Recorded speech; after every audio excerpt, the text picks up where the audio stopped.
చరిత్రను తెలుసుకోవడానికి కవులు రాసిన గ్రంథాలున్నాయి, వారు కట్టించిన ఆలయాలు ఉన్నాయి, వేసిన శిలాశాసనాలు ఆధారంగా నిలుస్తున్నాయి. మరి వారి కంటే ముందున్న పురాతన నాగరికతలు బ్రిటిషోడి పుణ్యాన తవ్వకాల్లో బయటపడ్డాయి, వారి సంరక్షణలో వెలుగులోకి వచ్చాయి. మరి అటు పురాతన చరిత్ర కాకుండా, ఇటు రాజులున్నప్పుడు కాకుండా మధ్యయుగంలో నివసించిన పాలెగాళ్ల చరిత్రే రాళ్ళు గుట్టల పాలైంది. దానిని కాపాడే నాదుడే లేడు.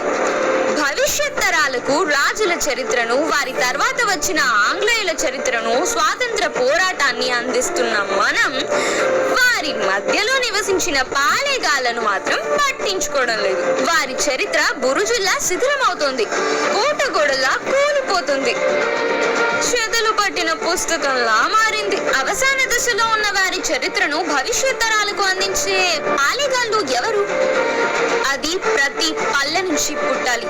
ప్రభుత్వాలు కదిలేలా ఆయా పాలెగాళ్ల చరిత్రను అందరికీ తెలిసేలా పంచుకోవాలి. అప్పుడే మరుగున పడి శిథిలమవుతున్న మన పాలెగాళ్ల చరిత్ర మళ్ళీ జీవం పోసుకుంటుంది. నేటికి పల్లెల్లో కాలగర్భంలో కలిసిపోతున్న బురుజులు, కోటలు ఎవరో వస్తారని, తమను కాపాడుకుంటారని, వారి చరిత్రను భవితకు పంచుతారని ఎన్నో శతాబ్దాలుగా ఆశగా ఎదురు చూస్తున్నాయి.